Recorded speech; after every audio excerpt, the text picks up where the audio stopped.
आखिर 2026 में क्या हो रहा है। सोचिए, बांके बिहारी जी का मंदिर का दरवाजा खुलता है और वहाँ से निकलता है एक बहुत बड़ा नाग जो सालों से वहीं के सोने की रक्षा कर रहा था। ये कहानी सिर्फ सस्पेंस नहीं बल्कि एक पूरा हिस्टोरिकल और मिस्टीरियस एडवेंचर है। हर एक डिवोटी के लिए एक शॉक और सरप्राइज दोनों है। आज हम पुराने मंदिर के राज को अनकवर करेंगे। ये मंदिर 1862 में बना था। उस टाइम का वृंदावन का छोटा सा टाउन था जहाँ लोग कृष्णा और राधा की भक्ति में जीवन बिताते थे। मंदिर आर्किटेक्चर बहुत ही सुंदर था और अंदर की मूर्ति और क्रेविंग्स हर किसी को अट्रैक्ट करते थे। लेकिन शुरू से ही अजीब बातें लोगों ने नोटिस की थी जो इस मंदिर को और मिस्टीरियस बनाती थी। कुछ सालों बाद मंदिर का दरवाजा बंद कर दिया गया। लोगों का मानना था कि अंदर एक बड़ा नाग है जो सालों से पुराने सोना का रक्षा कर रहा था। ये नाग सिर्फ माइक नहीं बल्कि एक पावरफुल एंटिटी थी जो मंदिर के अंदर की एनर्जी को प्रोटेक्ट करती थी। मंदिर के अंदर के दरवाजा बंद होने के रीजन ये भी था कि जो छोटा सा सोना बचा था वो सेफ रहे। हिस्टोरी के हिसाब से 19th सेंचुरी में अंग्रेजों ने टेम्पल्स लूट लिए थे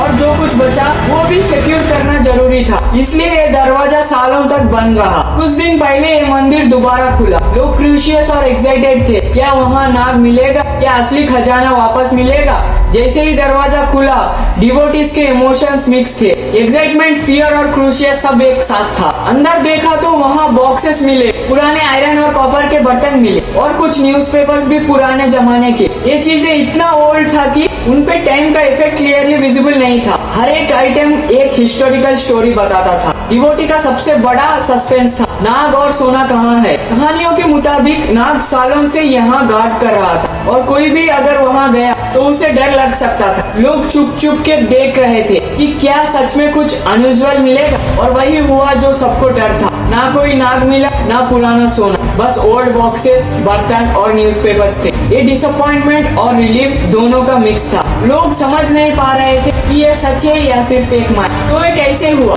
हिस्टोरी के डॉक्यूमेंट्स के हिसाब से अंग्रेजों ने टेम्पल्स लूटने के टाइम यहाँ का सोना लिया था। जो छोटा सा हिसाब बचा वो गवर्नमेंट के पास चला गया, इसलिए दरवाजा बंद कर दिया गया ताकि और लॉस ना हो।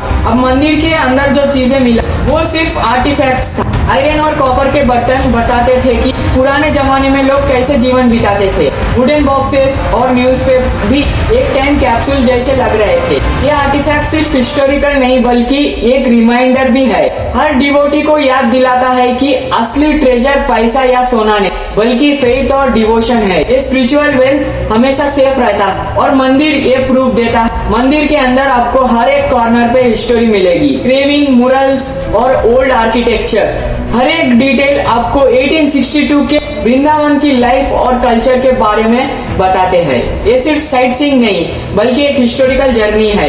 डिवोटीज के लिए ये मंदिर एक लेसन भी देता है। कभी कभी हम वर्ल्डली एक्सपेक्टेशन में इतने बिजी हो जाते हैं कि असली ब्लेसिंग्स ओवरलुक हो जाते हैं। मंदिर हमेशा याद दिलाता है कि कृष्णा और हनुमान जी का ब्लेसिंग सबसे बड़ा वेल्थ है। और 2026 में जब मंदिर का दरवाजा खुला तो लोग रियलाइज कर रहे थे कि माइक और रियलिटी के बीच क्या बाउंड्री है। ये नाग और खजाना सिर्फ माइक थे, लेकिन जो मिला वो हिस्टोरी और स्पिरिचुअल नॉलेज का ट्रेजर था।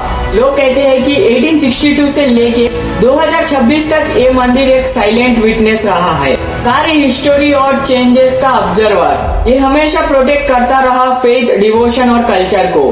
और ये भी एक लेसन है, लाइफ में कभी कभी एक्सपेक्टेशन और रियलिटी अलग होते हैं। जैसे लोग सोच रहे थे कि नाग और सोना मिलेगा, लेकिन रियलिटी में मिला एक स्पिरिचुअल और हिस्टोरिकल ट्रेजर जो प्राइसलेस था। मंदिर के दरवाजा बंद होने के और एक रीजन था, प्रोटेक्ट करना।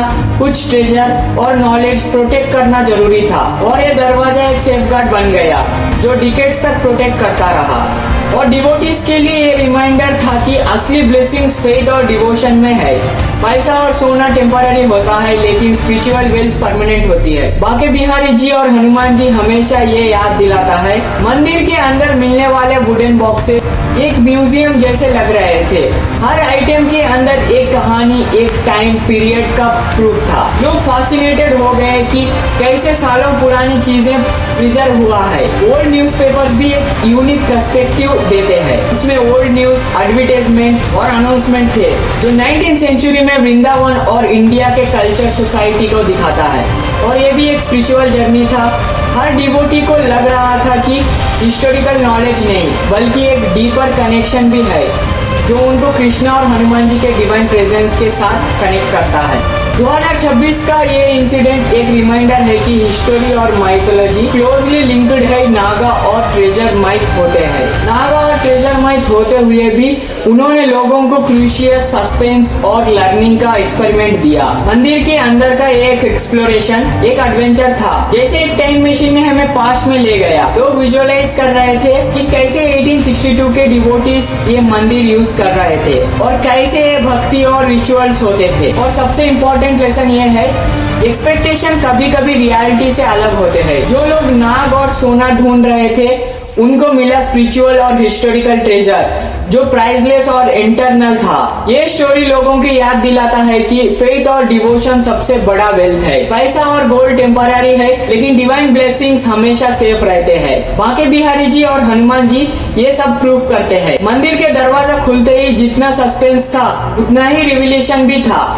लोग समझ रहे थे कि असली ट्रेजर माइथ या गोल्ड नहीं बल्कि हिस्टोरी, कल्चर और डिवोशन है। और ये स्टोरी एक इंस्पिरेशन भी है। हर डिवोटी को याद दिलाता है कि स्पिरिचुअल कनेक्शन और फेथ हमेशा गाइड और प्रोटेक्ट करता है, चाहे दुनिया कितनी भी मटेरियलिस्टिक क्यों ना हो। मंदिर के अंदर आर्टिफैक्ट्स और न्यूज़पेपर्स अब एक म्यूजियम जैसे हो गए हैं। ये सिर्फ चीजें नहीं बल्कि एक लेसन और हिस्टोरिकल प्रूफ है कि 19th सेंचुरी इंडिया और वृंदावन का लाइफस्टाइल कैसा था। और सबसे स्ट्रॉन्ग लेसन ये है, असली ट्रेजर फेथ और डिवोशन है। नाग और सोना सिर्फ माइथ थे लेकिन जो मिला वो प्राइसलेस स्पिरिचुअल और हिस्टोरिकल नॉलेज था। और फाइनली हनुमान जी से हमारी प्रार्थना ये है कि डिवोटी के जीवन में पैसों की कमी ना हो और उनको हमेशा कृष्णा और हनुमान जी का ब्लेसिंग्स मिले। ये मंदिर हमेशा याद दिलाता है कि असली वेल्थ सिर्फ फेथ और डिवोशन में है। जय श्री कृष्ण, जय श्री राम। और ऐसे मोर इंटरेस्टिंग वीडियोस के लिए, स्पिरिचुअल एक्ट्स के लिए मेरा इस चैनल को सब्सक्राइब करो ताकि आपको ऐसे मोर इंटरेस्टिंग वीडियोस मिलते रहे।